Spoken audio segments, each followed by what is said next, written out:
시청자 여러분 안녕하십니까? 이슈를 더 쉽게 풀어드리는 더 뉴스 시작합니다. 전국의 동사무소, 행정복지센터 전산망이 마비가 되면서 일체 서류 발급이 중단됐습니다. 정부가 원인 파악에 나섰고 복구를 시도하고 있지만 차질은 여전한 상황입니다. 전문가와 함께 원인과 대책 알아보겠습니다. 제주에 이어 오후부터 전북과 충청, 서울에도 첫 눈이 내렸습니다. 올겨울 눈 예보와 한파 전망해보고 여름보다 가을 11월에도 모기가 많아진 이유 알아봅니다. 친부에게 성폭행 피해를 본 것처럼 교회 여성 신도의 기억을 왜곡시켜서 허위 고소를 유도한 교회 장로의 실형이 선고됐습니다. 이수정의 사건 파일에서 범죄 과정과 피해자 심리까지 짚어보겠습니다. 먼저 오늘의 주요 뉴스입니다. 오전부터 전국의 주민센터 등의 행정 전산망이 마비되면서 각종 서류 발급이 중단됐습니다. 중요 서류를 떼지 못했다는 제보가 속출하는 가운데 정부는 국가정보자원관리원의 장비 오류인 것으로 파악하고 복구에 나섰습니다. 친윤계 용퇴련과 윤심 언급을 둘러싼 갈등 기류 속에 김기현 국민의힘 대표와 인유한 혁신위원장이 만났습니다. 혁신위에 대한 신뢰를 확인했다고 밝혔지만 관심이 쏠린 용퇴련 관련 대화는 없었다고 선을 그었습니다. 정부와 국민의힘이 올해 안으로 배 식용 동식을 위한 특별법 제정을 추진하기로 했습니다. 다만 식당 폐업을 고려해서 3년 유예 기간을 두고 단속에 들어간다는 내용을 담았습니다. 부당 합병과 회계 부정 혐의로 재판에 넘겨진 이재용 삼성전자 회장 결심 공판에서 검찰이 징역 5년을 구형했습니다. 삼성물산과 제일모직 합병이 공짜 경영권 승계를 위한 거라고 판단한 건데 1심 선고는 빨라야 내년 초로 예상됩니다. 에이펙 정상회의 참석차 미국을 방문한 윤석열 대통령이 현지에서 시진핑 중국 국가주석과 1년 만에 만나 짧은 담소를 나눴습니다. 한중 정상회담 개최는 아직 조율 중인 것으로 전해졌습니다. 전국 곳곳에 올가을 첫눈이 내리는 가운데 추운 날씨로 퇴근길이 미끄러울 수 있어 우려됩니다. 제주 산간에는 대설경보가, 충남과 전북에는 대설주의보가 내려졌습니다. 네, 오늘 오전부터 전국 곳곳에 있는 행정복지센터에 전산망이 마비가 돼서 주민들이 민원 업무를 보지 못하는 등 불편을 겪고 있습니다. 인터넷과 모바일로 민원 서류를 발급받을 수 있는 정보24 서비스도 접속이 지연되고 있습니다. 현장에 나가 있는 취재 기자 연결합니다. 유서연 기자. 네, 서울 상암동 주민센터에 나와 있습니다. 네, 일부 복구된 곳도 있다는데요. 여기가 나가 있는 상암동 주민센터 상황은 어떻습니까? 네, 이곳 주민센터는 낮 1시쯤 10여 분 정도 잠시 시스템이 복구됐다가 다시 안 되다가를 반복하는 상황인데요. 센터를 찾아온 주민들은 연락처를 남겨놓고 되돌아가기도 했습니다. 오전부터 전국에 있는 주민센터 등에서 가족관계 증명서 같은 각종 서류 발급이 중단되면서 주민 불편과 혼란이 이어졌습니다. 주민센터 관계자들은 업무가 시작되는 오전 9시부터 전산 장애가 발생하기 시작했다고 밝혔는데요. 급히 민원 업무를 보기 위해 찾아온 시민들은 발길을 돌려야 했습니다. 납골당에 제출할 서류가 이게 꼭 있어야 되는데 황당하네요. 네, 생각도 안 했는데 아니 이게 다른 데서 뛸 수 있으면 뛰는데 전국적으로 이렇게 마비가 됐다고 해서 전산이 뛸 수도 없고 큰일이네요. 전입 신고하러 왔는데 그걸 오늘 중으로 안 하면은 이제 또 계약이 파기돼가지고 그래서 지금 어디 가지도 못하고 이렇게 앉아 있습니다. 20일 날 입주 예정인데 오늘 전입 신고를 하지 않으면은 이제 LH 전세 임대 계약이 이제 파기되는 걸로 알고 있어가지고 오늘 중으로 꼭 해야 될 것 같아요. 서울뿐만 아니라 인천, 부산 등 전국 곳곳에서 민원 업무를 보러 왔다가 불편을 겪었다는 시민들 제보가 YTN에 잇따랐습니다. 일부 주민센터 직원들이 사용하는 내부용 PC 화면에 네트워크에 문제가 발생하여 시스템 이용이 안 되거나 지연되고 있다는 안내 문구가 떠 있기도 했습니다. 또 인터넷과 모바일로 민원 서류를 발급받을 수 있는 정부24 서비스도 한때 접속이 지연됐습니다. 행정안전부는 국가정보자원관리원에 공무원들이 로그인할 때 검증하는 경로에서 문제가 발생했다고 보고 있습니다.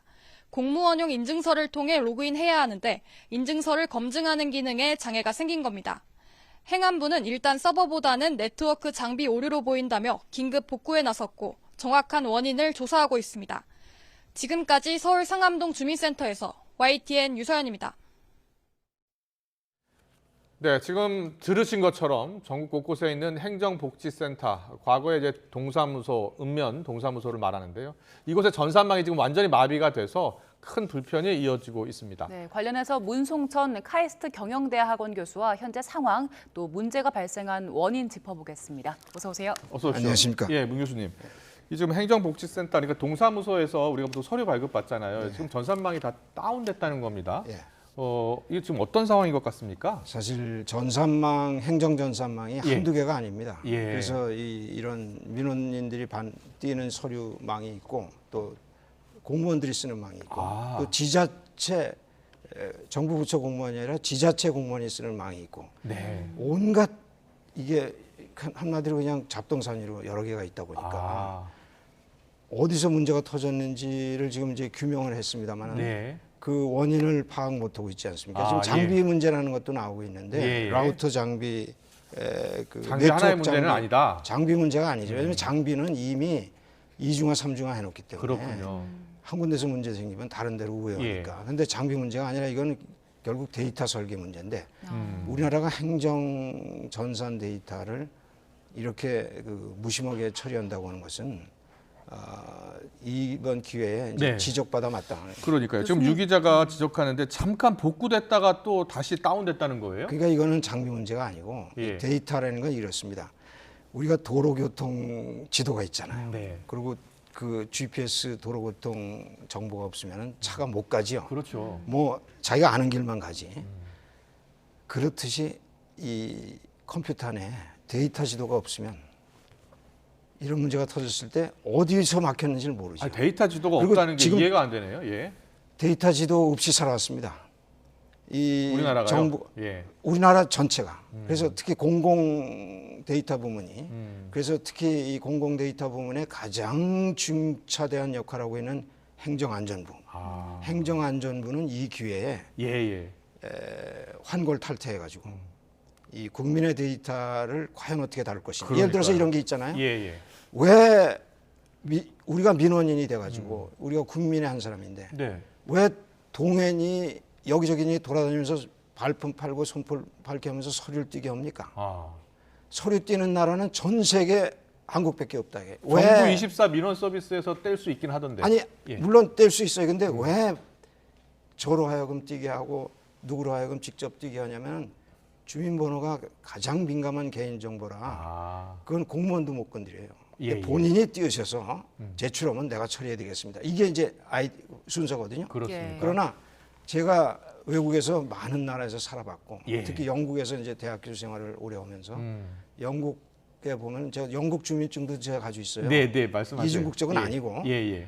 영국에 입국하면은 1년 이상 체류하는 사람은 주민증을 줍니다. 그 주민증에는 번호가 찍혀 있는데 15자리가 있는데 15자리 번호는 평생 한 번도 안 써요. 예. 그러니까 그걸 토대로 무슨 서류를 떠서 내라는 일을 제가 영국에 살면서 알겠습니다. 그러니까 우리나라는 근데 지금 항상- 너무 급한 게 항상 이 돌아다니는- 시스템을 빨리 제일 잘하는 분이 문제를 빨리 찾아서 좀 복구를 해야 돼서요. 이 국가정보자원관리원 여기에서부터 지금 문제가 시작된 것 같은데요. 그렇죠. 국가 정보 자원 관리. 그러면 정보 자원은 데이터 아닙니까? 예. 그게 하드웨어도 아니고 예. 데이터 관리를 어떻게 했길래 이런 일이 벌어지냐. 근데 데이터를 이거 어떻게 빨리 복구해야 돼요, 어떠냐면 그러니까 이 여태까지 국가 데이터 설계도 네. 데이터 지도를 아는 사람이 있으면 들어가서 아 여기서 막혔으니까 고치자 이렇게 되는데 아무도 아는 사람이 없으니까 저 같은 전문가가 들어가도 그 설계 지도를 다시 그려서 그러면 전문가가 안에 없다는 말씀이십니까? 없죠. 그러니까 다 이 정부의 그 정보 시스템 정보화 프로젝트는 실국 단위로 실국. 예를 들어서 서울시 같은 경우는 실국이 한 200개 이상 있습니다. 예. 200개 실국에서 따로따로 발주해가지고 시스템이 이 분산 단절돼가지고 따로따로 개발돼요. 네, 그게 통합이 네. 안 돼요. 이거 어디서 문제가 터지는지 모르는 거죠. 행정안전도 마찬가지고 국방부도 마찬가지고 모든 부처가 자, 마찬가지고. 저희가 이제 교수님 모신 것은 지금 우리나라 전산망 완전히 엉망이다. 지도도 만들어져 있지 않을 정도로. 예. 그러니까 지금 상황에서 빨리 이 복구를 하려면 어떻게 조치를 하는 게 좋아요? 결국은 이 데이터 설계도 도면을 아는 사람이 들어가서 누군가 고쳐야 돼요. 예, 예를 예. 들면은 증권거래소에서 문제가 터지면은 그 증권거래소의 데이터 설계 도면을 아는 사람이 오토바이로 거의 배송되다시피 해가지고 20-30분 만에 여의도에 도착해서 그 문제를 푸는데 한 2시간 걸립니다. 그렇군요. 이런 식으로 예, 예. 풀어야 되는데 네. 과연 그 사람이 외주업체에 있는데 어디에 소속돼 있고 지금 뭐 하고 있는지를 모르거든요. 네, 네. 상황 파악이. 그거부터 해야죠. 알겠습니다. 과거에도 오늘과 같은 비슷한 문제가 발생했던 적이 있습니까? 뭐 사실 수면 위에 드러나지 않아서 그렇지 예. 이런 문제는 매일 비일비재하게 터지고 있습니다. 그래서 결국 이 우리가 말로만 데이터 그러면서 데이터 설계를 지금 5-60년 전 기술로 하고 있다고요. 예, 예. 말이 안 되지 않습니까? 2000년대 들어와서 신기술이 나와 있고 데이터를 기가 막히게 잘 조직해서 관리하는 네. 기술이 있음에도 불구하고 예. 그걸 차일피일하면서 실국 단위로 움직이는 이 정부 시스템이 누구도 책임 안 지려고 실장이 책임지려고 그럽니까? 국장이 책임지려고 그럽니까? 그 정부 부처나 지자체마다 디지털 혁신국이라는 게 있어요. 네. 그럼 디지털 혁신국에서는 이 디지털화에 그동안에 맹점은 없었는지 네. 그걸 어떻게 혁신할 것인지 방향을 알겠습니다. 정해야 될까? 교수님, 이 내용이 사실 전문적이어서 좀 어려워서요. 어려워요. 지금 행안부가 밝힌 내용에 보면 국가정보자원관리원에서 공무원이 로그인할 때 그걸 검증하는 경로에서 문제가 근데 발생했다고 이거는 하는데 로그인한 과정에서 로그인 문제가 아닙니다. 로그인 같은 거는 로그인에 문제가 있다 그러면 그것도 이 장비처럼 다른 우회하는 방법이 있고 로그인이 한 예. 가지 방법이 있지 않거든요. 예. 저도 카이스트 컴퓨터에 로그인합니다만 네, 여러 네. 가지 길로 이거 안 되면 저거 이렇게 해요. 정부가 안 돼 있을 리가 없죠. 예. 그러니까 지금 얘기하는 이 이유들의 그 이것들은 정보 표면상의 이유고 예. 진짜 이유는 지금 감춰져 있다는 거죠. 그리고 네. 진짜 이유는 거의 80% 데이터에서 터진다. 이 서비스 발급이 정상화되려면 그러면 상당 시간이 걸리겠네요. 그러니까 항상 무슨 문제가 터지면 예. 땜질 처방이라는 게 있지 않습니까? 땜질로 해서 일단 몸해놓고 보자. 넘어가요. 예. 넘어갔으면은 이게 대형 산불 난 것처럼 산불 구경하다가 아니 이제 불 꺼졌으니까 뭐 끝난 거지. 그러고 싹 잊어버리면 그게 뭡니까? 예, 산불 예. 구경하고 싹 잊어버리면 그걸 냄비 근성이라고 하잖아요. 그래서 예, 예. 이 기회에 네. 철저히 고치는 수순으로 들어가면 되는데 그래서 이제 행정부의 그 행정 데이터 전체를 관장하는 그 디지털 혁신국이 있습니다. 예, 예. 그분이 특별히 이 문제에 신경을 쓰셔서 네. 행안부 장관이나 차관이 하실 일들이 아니에요. 네. 그 국장선에서 모든 이니셔티브가 이 주도권이 잡혀지고 네. 문제를 앞으로 이런 문제가 벌어지지 않게 풀 수 있는 방법이 뭐냐? 그럼 그걸 어떻게 풀 것이냐? 예. 그걸 2개월, 3개월, 4개월 집중적으로 푸는 노력을 보이는 것이 정부의 자세라고 생각합니다. 이게 초기에 이 전산망 마비되니까 일각에서 혹시 해킹 당해서 이 문제가 발생한 것은 아닌지 이렇게 의문을 갖는 분도 있던데요. 물론 뭐 그런 가능성도 배제할 수는 없습니다. 이 경우는 해킹이라고 보기는 해킹은 대개 홈페이지를 마비시켜요. 근데 접속하다가 안 됐다든가 하게 되면은 해킹은 아니고 해킹은 아니라고 해킹은 보면 아닙니다. 됩니까? 예. 제가 저 자신이 해커지만 해킹은 안 합니다. 예. 지금도 전산망 마비 때문에 계속해서 불편이 이어지고 있다는데 이게 정상화가 되려면 얼마나 걸릴까요? 뭐 보통 한 하루 이틀 걸리고요. 왜냐하면 이 땜질 처방하는데 하루 이틀 걸리는데 네. 원천적으로 앞으로 다시 안 벌어지게 하기 위해서는 이제 2-3개월 전문가의 자문을 받아서 정말 제대로 한번 고쳐보자. 네. 이런 거가 중요하고 예. 그다음에 이제 이 서류 발급을 정부에서 줄인다고 합니다만 지금 디지털 정보위원회에서 이렇게 디지털 플랫폼 정보위원회에서 원스톱 서비스로 서류 발급을 한 군데서 다 하게 한다고 합니다만은 서류 발급을 아예 안 하게 해야지. 예. 아예 안 하게. 제가 참고로 보여드리는 이런 자료들이 이런 그 영국의 주민증, 예. 그다음에 우리나라 주민증 번호가 찍혀 있고 예. 이런 거를 사실 사용할 필요가 없게 만드는 사회가 알겠습니다. 이게 제대로 된 사회다. 예. 지금 행정 전산망 마비 사태로 전국 곳곳에서 민원이 제기되고 있고요. 정상화되지 않고 있습니다. 이와 관련해서 전문가십니다. 문성천 교수께서 우리나라 근본적으로 이 전산망에 대한 지도가 갖춰져 있지 않다. 이참에 제대로 된 지도도 갖추고 복구할 수 있는 그런 시스템도 만들어야 한다는 말씀 해주셨습니다. 지금까지 문성천 카이스트 경영대학원 교수와 함께 문제점 짚어봤습니다. 잘 들었습니다. 감사합니다.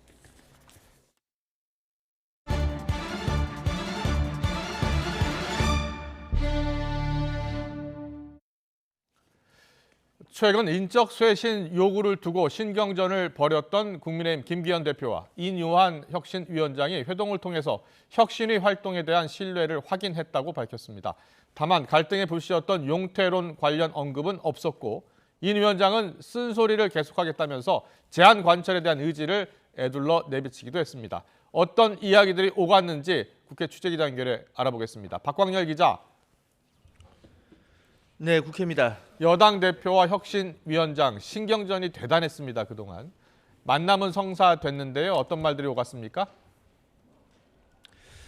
네, 최근 용태론을 고리로 신경전이 고조됐던 이 김기현 대표와 인요한 위원장이 얼굴을 맞댔습니다. 이 혁신위 활동 개시 이후 공식적으로는 첫 만남인데 이 취재진 앞에서 짧은 인사를 나누기도 했습니다. 들어보시죠. 힘드시죠? 아유, 뭐 살아 있습니다. 아주 대단하셔. 네, 관심은 이 최근 당 지도부와 친윤 핵심 험지 출마론 등 이 용태론 관련 이 충돌 양상을 수습할지 여부였는데요. 이 당 발전을 위해서 쓴소리를 계속하겠다는 인 위원장 발언에 김 대표는 가감 없는 의견과 아이디어 전달을 바란다고 화답했습니다. 이 혁신위 활동에 대한 신뢰 확인이라고 의미를 부여했습니다. 다만 인적 쇄신에 윤 대통령 의중이 있다는 취지의 인 위원장 윤심 발언과 용태론에 대한 언급은 없었던 걸로 전해졌습니다. 여기에 혁신위 일부의 불만의 목소리도 전달됐습니다. 들어보시죠. 혁신위에서 의견은 안건이라든지 이런 부분과 관련해서 좀 더 적극적으로 그리고 좀 더 신속하게 당에서 좀 받아들여졌으면 좋겠다. 이런 취지의 뉘앙스의 말씀에 전달도 있었습니다. 인적 쇄신 요구에 대한 결단을 미루고 이 혁신위를 흔들 경우 조기 해산밖에 답이 없다는 반발까지 나오는 상황에서 두 사람의 회동은 약 40여 분 동안 진행됐습니다. 민주당 역시 당 주류 인적 쇄신을 둘러싼 내용이 이어지고 있죠?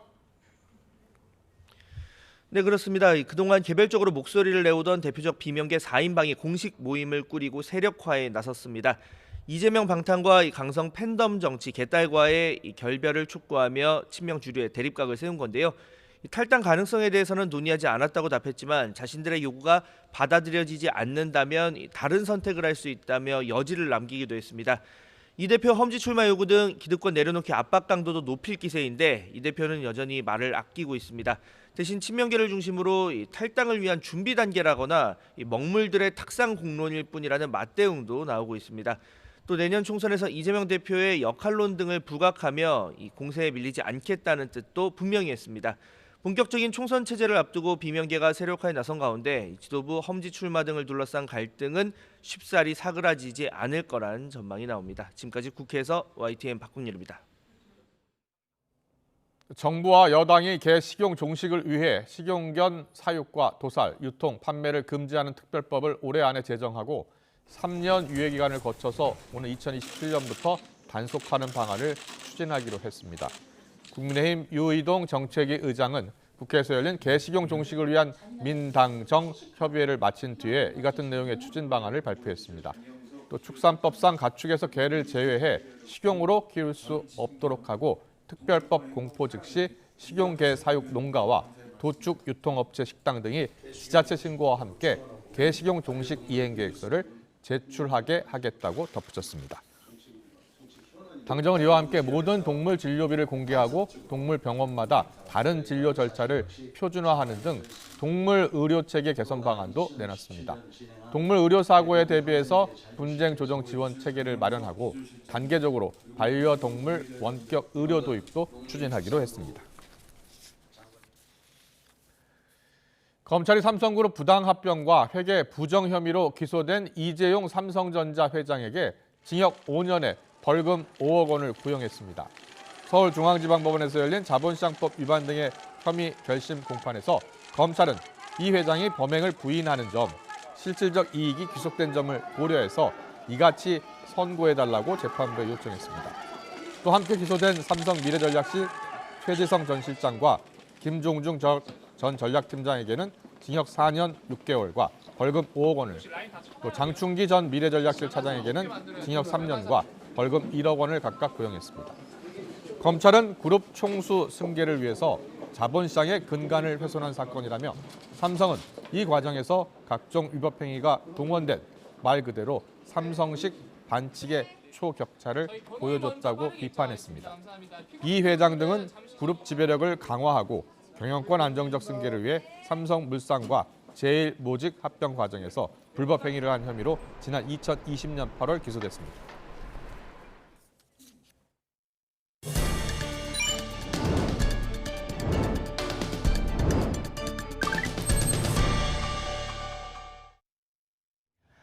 우유와 빵, 라면 같은 먹거리 가격을 줄줄이 인상했던 식품업계가 3분기에 깜짝 실적을 내며 두둑한 지갑을 챙겼습니다.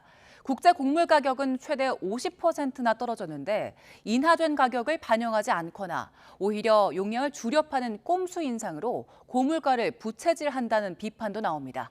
홍상희 기자의 리포트 먼저 보겠습니다. 3분기 국내 식품업계의 실적은 말 그대로 어닝 서프라이즈였습니다. 3분기 빙그레 영업이익은 654억 원으로 지난해 같은 기간보다 153.9%나 늘었고 삼양식품과 농심도 100% 이상 증가한 영업이익을 챙겼습니다. 오뚜기와 메일유업, 풀무원, 대상 역시 50% 이상 급증한 실적을 냈습니다.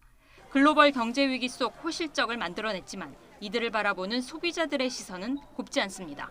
식품업계는 지난해 러시아, 우크라이나 전쟁 여파로 국제 곡물 가격이 급등하자 우유와 아이스크림, 라면, 과자, 빵 가격을 줄줄이 인상했습니다. 지난해 5월 정점을 찍은 국제 곡물 가격은 점차 하락세로 돌아서 지난 3일 시카고 상품거래소 선물시장에서 밀 가격은 50%, 파미와 옥수수 가격도 40% 안팎으로 떨어졌습니다. 하지만 한 번 오른 식품 가격은 정부가 개입한 라면 등을 제외하고는 조정되지 않았고 오히려 중량을 줄이는 꼼수 판매까지 등장했습니다. 소비자 단체들은 기업의 이윤 추구가 오히려 물가 상승을 가져온다는 이른바 그리드플레이션의 전형적인 행태라고 꼬집습니다. 기업들이 이제 원재료 가격 상승을 이유로 이제 제품 가격을 이제 인상하는데 또 원재료 비용이 하락했을 때 제품 가격을 내리는 경우는 거의 드뭅니다. 기본적으로 먹어야 되는 이렇게 뭐 우유나 빵 같은 이런 것들이 가격이 계속 올리게 되면 사실 취약에 있는 계층들에게 가장 큰 타격이 오기 때문에 식품업계는 3분기 영업이익 흑자가 대부분 수출 증가 덕분이라며 일부 품목을 제외한 다른 원재료와 인건비 가격은 오르고 있다는 입장입니다. 지난 14일 대형마트를 직접 찾은 추경호 부총리 겸 기획재정부 장관은 식품업계의 꼼수 인상을 정조준해 공정거래위원회와 대책을 논의하겠다며 압박수위를 높였습니다. YTN 홍상입니다. 여러 인플레이션 수법 중에 눈뜨고 당하는 스킨플레이션도 등장했습니다. 스킨플레이션, 인색하게 군다는 뜻의 스킨프와 또 인플레이션의 합성어인데요. 가격과 용량은 그대로 유지한 채 값싼 원료를 써서 원가 부담을 낮추는 건데 그러다 보니 제품 질은 떨어지겠지요. 100% 올리브유를 강조해온 한 치킨 브랜드는 최근 올리브유와 해바라기유를 반반 섞은 오일을 사용한다고 공지했는데요. 전 세계 올리브유 생산량은 줄고 가격이 크게 올라서 어쩔 수 없는 선택이라고 설명했습니다. 그리고 오렌지 주스 원액 가격이 오르자 오렌지 100% 제품의 과즙 함량도 80%로 줄었습니다. 해외도 마찬가지입니다. 초콜릿 맛에서 초콜릿 같은 맛으로 문구를 바꾼 한 초코바는 코코아 버터 대신 값싼 파뮤로 원료를 대체했고요. 또 마요네즈의 계란 노른자 함량이나 두루마리 휴지 규격이 바뀐 경우도 있었습니다. 인건비를 줄이다 보니 서비스 질이 떨어지는 경우도 있었는데요. 최근 한 식당에서 손님에게 사용한 자리를 닦아달라고 요구했던 이 사진 한 장이 논란이 되기도 했습니다.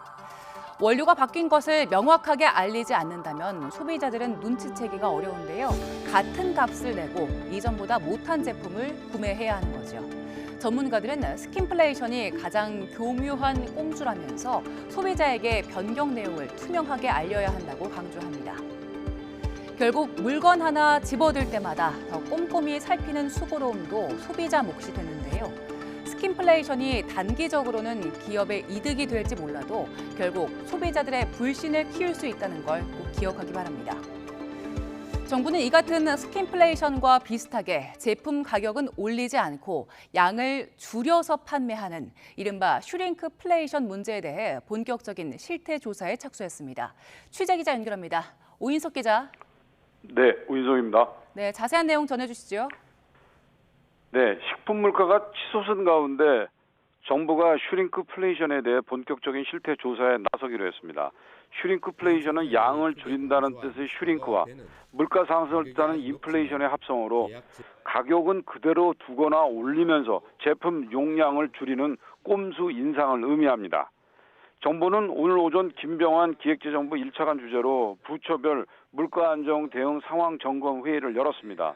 김 차관은 슈링크플레이션에 대한 우려가 많다며 정직한 판매 행위가 아니며 소비자 신뢰를 저해할 수 있기 때문에 정부도 중요한 문제로 엄중히 인식하고 있다고 밝혔습니다. 그러면서 우선 이번 달 말까지 한국소비자원을 중심으로 주요 생필품 실태 조사를 진행하고 신고센터를 신설해 관련 사례에 대한 제보를 받겠다고 말했습니다.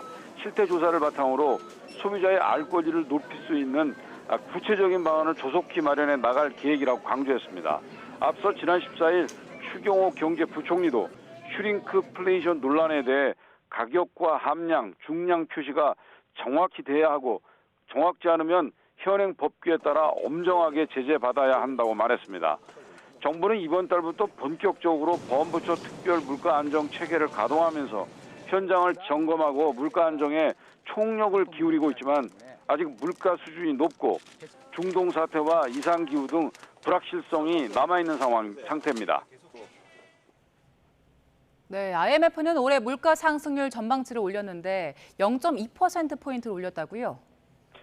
네, 국제통화기금 IMF가 올해 한국 물가 상승률 전망치를 3.6%, 내년은 2.4%로 각각 상향했습니다. 기획재정부에 따르면 IMF는 2023년 한국 연례 협의 보고서를 발표했습니다. IMF는 이번 보고서에서 올해 한국의 물가 상승률을 3.6%로 예상했습니다.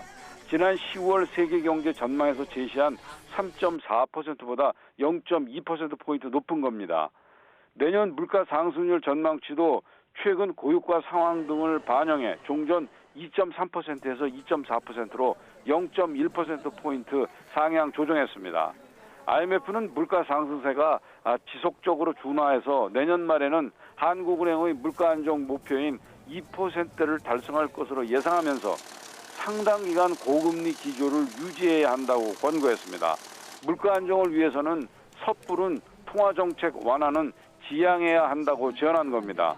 한국 성장률은 올해 1.4%, 내년 2.2%로 지난 10월 내놓았던 전망치를 유지했습니다. 지금까지 기획재정부에서 전해드렸습니다. 윤석열 대통령이 아시아태평양 경제협력체 에이펙 정상회의를 계기로 시진핑 중국 국가주석과 취임 후 두 번째로 만났습니다. 윤 대통령은 미국 샌프란시스코에서 열린 에이펙 정상회의 제1세션을 앞두고 시진핑 주석과 3, 4분 정도 담소를 나눴습니다. 대통령실 고위 관계자는 지난해 11월 G20 정상회의 이후 1년 만에 다시 만나 반갑다는 덕담이 오갔다면서 지난 항저우 아시안게임 기간 있었던 한덕수 총리와의 회담을 언급했다고 말했습니다. 윤 대통령과 시진핑 주석의 회담 가능성에는 한중회담을 논의 중이지만 양국 일정이 빡빡해서 미국을 떠나기 전에 이루어질지 장담할 수 없다고 말했습니다. 미중 정상회담이 끝난 뒤에 시진핑 주석을 독재자라고 부른 바이든 대통령이 미국은 인도태평양 국가라고 강조했습니다. 시진핑 중국 국가주석이 타이완 문제에서 미국이 손을 뗄 것을 요구한 데에 대한 반응인 것으로 보입니다. 워싱턴에서 권준기 특파원이 보도합니다. 바이든 대통령은 시진핑 주석과 정상회담에서 미국은 인도태평양 국가라는 점을 분명히 했다고 밝혔습니다. 미국이 인도태평양 지역 문제에 깊이 관여할 수밖에 없는 이유는 바로 미국 문제이기 때문이라는 겁니다. 타이완 해협과 남태평양에서 미국이 물러설 수 없는 이유를 설명한 것으로 풀이됩니다. At that brief discussion yesterday with President Xi, he asked why he had asked me before, I reminded him why we were so engaged in the Pacific. It's because we're a Pacific nation. 또 미국과 중국은 자유경제와 지적재산을 보호하는 데 있어 차이가 있다며 중국의 불공정한 경제 관행을 개선하도록 압박하겠다는 뜻도 밝혔습니다. 다만 미중 두 나라 관계가 안정적인 것이 전 세계 이익에 부합한다며 디커플링을 추구하지 않겠다는 뜻을 거듭 확인했습니다. We are de-risking and diversifying our economic relationship with the PRC, not decoupling. Not decoupling. We'll be firm, standing up for our values and our interests. 백악관은 바이든 대통령이 시 주석과 회담 결과에 매우 만족스러워했다며 미국은 타이완 방어를 계속 도울 것이라는 점을 분명히 했다고 강조했습니다. 백악관은 다만 바이든 대통령이 시진핑 주석을 독재자라고 부른 데 대한 질문에는 별다른 언급 없이 답변을 피해갔습니다. 워싱턴에서 YTN 권중기입니다. 초겨울 추위 속에 산간에 이어 서울 등 내륙에도 올가을 첫눈이 관측됐습니다. 눈은 밤사이 대부분 그치겠지만 퇴근길과 주말 아침엔 기온이 크게 떨어지면서 도로 곳곳이 빙판을 이룰 가능성이 큽니다. 기상캐스터 연결해 알아보겠습니다. 원희다 캐스터. 네, 하늘공원에 나와 있습니다. 오늘 서울에서도 첫눈이 관측됐죠? 네, 서울에서도 첫눈이 관측됐습니다. 작년보다는 12일, 예년보다는 3일 정도 빠른 기록인데요. 다만 눈구름이 빠르게 이동하면서 적설량이 기록되지는 않았고요. 약하게 진눈깨비가 흩날리는 정도였습니다. 추위 속 내린 눈비가 얼어붙어 도로 곳곳이 빙판길을 이룰 것으로 보입니다. 낙상 사고와 미끄럼 사고에 각별히 유의하시기 바랍니다. 현재 레이더 화면을 살펴보면 서쪽 지방과 제주도를 중심으로 비나 눈이 내리고 있습니다. 특히 경기 남부와 충청 이남을 중심으로 눈구름이 발달한 모습인데요. 현재 제주 산간에는 대설경보가, 충남 보령과 전북 동부에는 대설주의보가 발효 중입니다. 이 지역은 많은 눈이 집중되면서 계속해서 특보가 확대하고 있습니다. 내일 오전까지 제주 산간에 최고 15cm 이상, 충청과 전북 동부에도 10cm 이상의 많은 눈이 내리겠고요. 그 밖의 지역에는 1에서 많게는 7cm의 눈이 내려 쌓이겠습니다. 서울은 약한 눈이 날리거나 1cm 안팎의 적설이 예상됩니다. 주말인 내일은 서울 아침 기온이 영하 4도, 찬바람의 체감온도는 영하 11도 선까지 곤두박질하며 올가을 들어 가장 추운 날씨가 찾아오겠습니다. 내일 낮 동안에도 서울이 7도 안팎에 머무는 등 예년 기온을 3에서 5도가량 밑돌겠습니다. 이번 초겨울 추위는 휴일부터 차차 누그러질 전망입니다. 내일까지 해안가와 산간을 중심으로는 초속 20m 안팎의 강한 바람이 불겠습니다. 해상에서는 물결도 거세게 일겠습니다. 안전사고에 각별히 유의하시기 바랍니다. 지금까지 YTN 원희다입니다.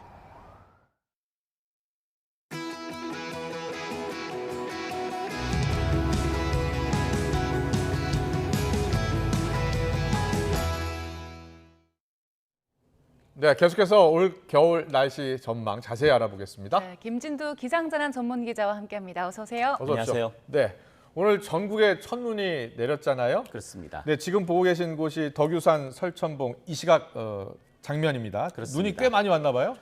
이 지역에 보시는 것처럼 하얗게 눈으로 덮여 있죠. 네. 실제로 이 지역에는 기상청 적설계는 없습니다. 그런데 현장에서 관리하시는 분에게 여쭤보니까 자로 재셨대요. 네. 근데 30cm 정도도 있어야 했다라고 말씀을 하셨는데 많이 왔네요. 예, 보시는 것처럼 상당히 많은 양의 눈이 왔고 예. 또 시민들도 오랜만에 덕유산에서 첫눈을 만나게 되니까 굉장히 반가워하는 그런 모습을 볼 수가 있습니다. 예. 오늘 금요일인데 많은 분들이 찾았네요. 그렇네요. 아마 케이블카를 타고 올라가서 안전하게 이렇게 눈을 즐기는 모습을 볼 수가 있는데 네. 상당히 많은 양의 눈이 쌓여서 보면 거의 설경입니다. 나무에도 이렇게 눈이 계속 쌓여 있고요. 그렇네요. 주변을 보면 정말 겨울의 환상적인 그림을 볼 수 있는 그런 좋은 기회가 된 것 같습니다. 저희 다른 지역도 준비가 돼 있죠. 그럴까요? 화면 보여주시지요. 자, 이번에는 천안 논산선 오룡교입니다. 그렇습니다. 조금 전까지 내리고 있었다는데요. 이 지역 같은 경우에는 해상에 만들어진 눈구름이 내륙으로 들어오면서 눈을 뿌리는 겁니다. 그러니까 지속 시간이 그렇게 길지는 않습니다. 그런데 한 번 내렸을 때는 제법 굵은 눈발이 내렸고요. 예, 예. 이 때문에 지금 바닥이 약간 젖어 있는 모습을 볼 수가 있고 예. 차량들도 잠깐 보시죠. 약간 대부분 전조등을 켜고 서서히 운행하는 그런 모습을 볼 수가 있습니다. 그렇군요. 이 지역 같은 경우는 지금 도로가 상당히 미끄러운 상태이기 때문에 그러니까요. 안전거리를 충분히 확보를 한 상황에서 이동을 해야 될 것 그 같습니다. 눈은 언제까지 내리는 거예요? 오늘 밤까지는 눈이 이어질 가능성이 높고요. 특히 예. 경기 남부 쪽과 충청, 호남 지역 쪽으로 서해상에 만들어진 눈구름이 내륙으로 들어오면서 계속 영향을 줄 겁니다. 아까 말씀드렸듯이 한 번 내릴 때는 굉장히 강하게 눈이 내리면서 제법 쌓일 것이다. 그러니까 교통 안전에 특별히 좀 유의를 해야 된다. 이런 말씀 드리고 싶습니다. 그래야겠습니다. 예. 예. 자, 지금 이쪽도 이쪽은 눈이 오전에는 좀 눈이 그쳤죠. 내렸던 거죠? 그렇죠. 예. 굉장히 많은 눈이 내렸다가 지금 보시면 그쳤다. 그런데 대부분 그쳤다가 다시 올 가능성도 상당히 높습니다. 서울에도 잠깐 내렸다가 그친 것 같거든요. 그렇죠. 서울 같은 경우에는 주된 눈구름이 들어온 건 아니고요. 서해상에 약간의 구름이 들어오면서 뿌릴 정도였는데 시작 시간이 한 11시 반 정도에서 한 1시간 정도로 약하게 눈이 내리긴 했지만 첫눈으로 기록이 되긴 했습니다. 알겠습니다. 11월 17일 이게 다른 연도와 비교했을 때 눈이 좀 빨리 내린 건가요? 어떤가요? 기상캐스터가 앞서 말씀을 했지만 지난해와 비교해서는 12일 빨랐고요. 평년하고 비교해서는 3일 정도 빠른 겁니다. 그러니까 올해 눈은 예년보다 좀 이르게 우리가 볼 수 있었습니다. 예년보다 좀 빠르게 눈이 그렇죠. 내린 거군요. 잠깐 볼까요? 지난해가 11월 29일이었죠. 예. 그러니까 12일 일찍 올해는 눈이 내린 거고 평년은 11월 20일. 그러니까 사일은 눈이었습니다. 네. 오늘 또 바람도 강하게 불고요. 네. 체감 온도는 상당히 좀 낮은 것 같더라고요. 그렇습니다. 예. 아침까지는 기온이 영상이었어요. 그런데 점점 기온이 더 떨어질 겁니다. 보실까요? 예. 지금 기온이 0.6도, 낮 기온 3도죠. 예. 별로 오르진 않았습니다. 그런데 0.6도였는데 체감 온도가 영하 1.7도, 그렇구나. 영하권이었죠. 예. 근데 이때까지도 그렇게 바람이 강하진 않았습니다. 내일 보시죠. 크게 떨어지네요. 내일 아침 기온이 영하 4도면 올가을 들어서 가장 낮은 기온입니다. 네. 예. 그런데 오늘 밤부터 점차 바람이 더 강해지면서 내일은 굉장히 강한 바람이 붑니다. 그래서 내일 아침 체감 온도는 영하 11도죠. 영하권으로 기온이 떨어졌을 때는 초속 1m의 바람이 불 때마다 기온이 1도씩 낮아집니다. 네. 그러니까 영하 11도 7도 정도가 더 떨어진 거죠. 그러니까 초속 7m 정도의 강한 바람이 불 것으로 예상을 하고 있는 거고 이게 영하 10도 이하가 되면 초속 1m의 바람이 불 때 2도씩 떨어집니다. 그러니까 바람으로 인한 그 체감 기온이 굉장히 겨울철에는 굉장히 중요한 요소로 작용하고 기온 자체는 아주 그렇게 낮지는 않지만 강한 바람 때문에 정말 한파에 버금가는 추위를 내일 아침에 느낄 수 있다. 하지만 낮부터는 기온이 빠르게 오르면서 추위가 누러들고 일요일은 보시죠. 다시 영상 1도, 낮 기온이 13도까지 오르기 때문에 내일까지만 추운 날씨 이어지고 특히 내일 아침 추위는 강풍을 동반한 추위이기 때문에 굉장히 춥다. 그리고 일요일부터는 추위가 낮부터 풀린다. 이렇게 생각하시면 됩니다. 이렇게 강풍이 부는 특별한 이유가 있습니까? 그렇습니다. 강풍이 분다라는 거는 그만큼 우리나라 주변에 기압계가 굉장히 조밀하게 들어가기 때문에 그렇거든요. 보시면 강풍이 특별히 많이 부는 데가 있습니다. 어디입니까? 서해안 그리고 동해안입니다. 동해안도 특히 산간 지역입니다. 서해안 지역까지는 내일까지 초속 20m 정도의 바람이 불 가능성이 있고요. 동해안 지역은 지형적인 효과가 겹치기 때문에 초속 30m에 근접하는 굉장히 강한 돌풍이 몰아칠 것으로 우려가 되기 때문에 이 지역에 계신 분들은 추위 또 눈과 함께 강풍으로 인한 시설 피해 주의하셔야 되고요. 특히 이 영동 지방은 건조주의보가 조금 전에 해제되긴 했습니다만은 아직까지 약간 건조합니다. 이런 바람이 불게 되면 산불이 나면 대형 산불입니다. 끄기가 굉장히 어려워진 상황이기 때문에 각별히 주의하셔야 됩니다. 네, 저희 자리를 이동해서 이야기 이어가죠. 기상청에서 12월 달, 다음 달 날씨 전망 내놨는데 어떤 내용이 있었습니까? 우선 12월 달에 여러분들이 가장 궁금해하시는 게 추울까잖아요. 12월이 추워지면 겨울을 대부분 다 춥다고 느낍니다. 초겨울에 추워지면 올겨울은 추웠어라고 느껴지는 거죠. 그런데 기상청이 1개월 예보를 보면 12월 중순, 그러니까 10일 정도까지, 상순 정도까지는 큰 추위는 없습니다. 그러니까 예년보다도 오히려 기온이 조금 높은 형태가 이어질 가능성이 있고 중순 정도부터 10일을 넘어서면서부터 하순까지는 예년하고 비슷한 정도 추위. 그러니까 12월 달에는 다행히 혹한 형태의 기습 한파는 없을 가능성이 조금 더 높은 것으로 기상청은 보고 있고요. 그렇다면 본격적으로는 그런 심한 혹한은 1월 정도부터 시작된다. 1월이 1년 중에 가장 추운 해잖아요. 그러니까 그때 북극 한파가 겹친다면 굉장히 심해지겠지만 기본적으로 전체적으로 겨울철을 봤을 때는 엘니뇨의 영향권에서 온도는 예년보다는 조금 높은 패턴이 유지가 될 가능성이 높다. 이렇게 보시면 됩니다. 눈은 얼마나 더 내릴까요? 엘니뇨 해에 눈이 많이 옵니다. 그러니까 바다가 약간 따뜻하거든요, 평소보다. 그럴 경우에 제가 아까 말씀드렸듯이 오늘 눈이 내린 것도 차가운 공기가 내려오면서 비교적 따뜻한 서해 바다와 부딪힙니다. 그렇게 되면 눈구름이 해상이 만들어지는 거거든요. 그 눈구름이 들어오면서 내륙에 영향을 주는 건데 바다가 약간 따뜻하고 찬 공기가 주기적으로 내려오는 형태가 되고 특히 북극 한파로 인한 영향이 겹치게 된다면 서해나 동해 쪽을 중심으로 굉장히 강한 눈구름이 발달할 가능성이 높습니다. 그렇군요. 그래서 서해안과 동해안 지역 같은 경우는 예년보다 다소 많은 양의 눈이 내릴 가능성이 있고 특히 서해안에 눈이 자주 내릴 경우에는 그 눈구름이 내륙으로 돌을 경우 수도권, 충청, 호남 지방까지는 굉장히 큰 영향을 줄 가능성이 있습니다. 그러니까 예년보다 기온은 조금 높지만 눈은 다소 많을 가능성이 있습니다. 이번 가을에 기온이 널뛰게 하는 현상들이 굉장히 맞아요. 많았잖아요. 이게 특별한 이유가 있습니까? 기온의 널뛰기라고 우리가 생각하는 자체가 10월도 늦더위가 나타났고요. 기억하실 겁니다. 11월 초까지 늦더위였습니다. 그 뒤에 이제 정상적인 날씨로 돌아가는 거죠. 정상적으로 이제 추위가 주기적으로 닥쳐오는 형태가 되는 건데 상대적으로 그 온도차가 너무 심했다는 거죠. 11월 달에 나타날 수 없는 낮더위가 나타났고 늦더위가 나타났고 그러면서 정상적인 추위가 나타나니까 그 상대적인 기온차가 20도까지 벌어지는 거죠.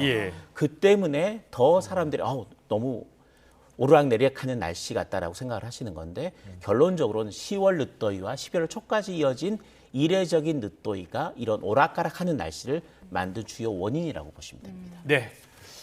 마지막으로요. 지금 모기가 기승을 부리고 있고 지금 모기가 곳곳에서 눈에 띄어요. 저 어제도 봤거든요. 어떻게 된 일입니까 이게?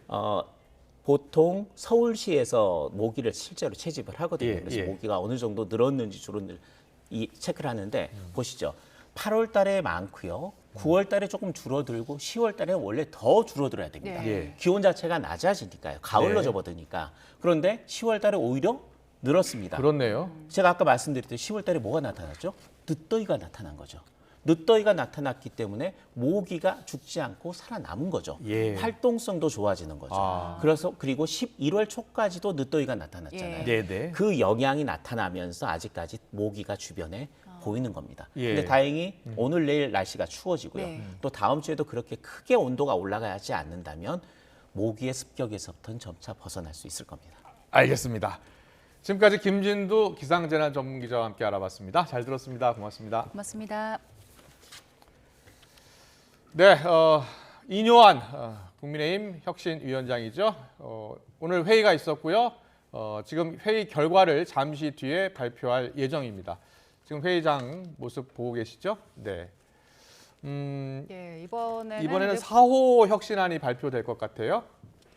4호 혁신안, 공정성과 도덕성을 바탕으로 당의 공천 기준을 제시하는 방안이 담길 것으로 알려졌습니다. 네, 지금 발표 현장 연결해 볼까요? 네, 발표가 곧 진행될 것 같은데 발표가 아직 안 되고 있네요. 네. 예, 오늘 오전 10시 반부터 당사에서 8번째 회의를 진행했고요. 예. 앞서 혁신위원회는 통합, 희생, 미래를 키워드로 3호 혁신안까지 제안을 했었고 이번이 네 그렇습니다. 번째 혁신안 발표입니다. 네, 1호가 통합이었었죠. 그리고 2호가 희생이었습니다. 그래서 당의 중진들의 험지 출마를 요구했었고 3호가 청년들의 비례대표의 청년들을 50% 이상 반영해달라는 요구가 있었고요. 이번에 4호 혁신안인데 4호 혁신안은 공천 기준이 아마 제시될 것으로 알려지고 있습니다. 자, 발표 내용을 직접 들어볼까요?